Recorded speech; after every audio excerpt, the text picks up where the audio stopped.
Let's do question 6b1. To start your ice cream business, you take out a loan for 250,000. The bank offers an interest rate of 10% per annum compounded monthly. How much should you pay each month if you would like to pay the loan off at the end of 10 years? If the first payment is made at the end of the first month. Like this is a normal annuity when it comes to the present value annuities, because you take a loan and then you pay after a month. Okay, because you cannot take a loan now and start paying now. You have to pay after a month. So it's a normal one. I want us to discuss this.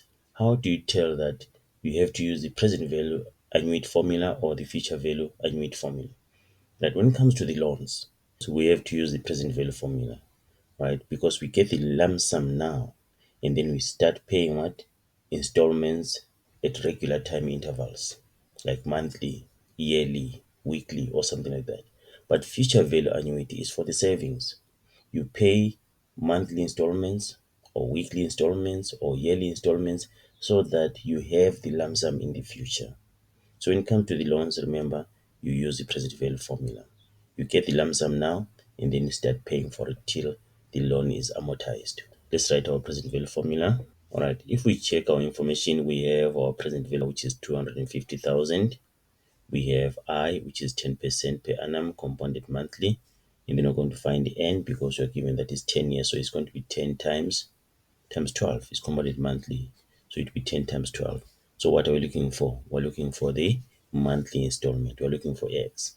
So what you do, substitute 250,000 is equal to x, and then 1 minus 1 plus 0.10 over 12 because it's compounded monthly. Then minus to the power 10 times 12, which is 120. Or you can write 10 times 12 is still fine.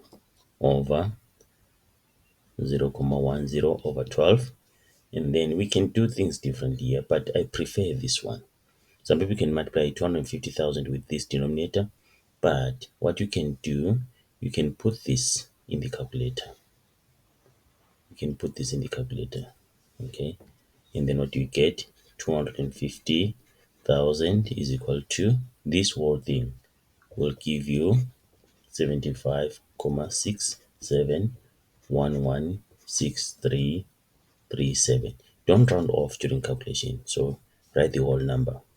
Right, and then what you do, you can divide by this on both sides of the equation. So 250,000 divided by 75.67116337 will give us x is equal to 3,303 rand 768422 before rounding off.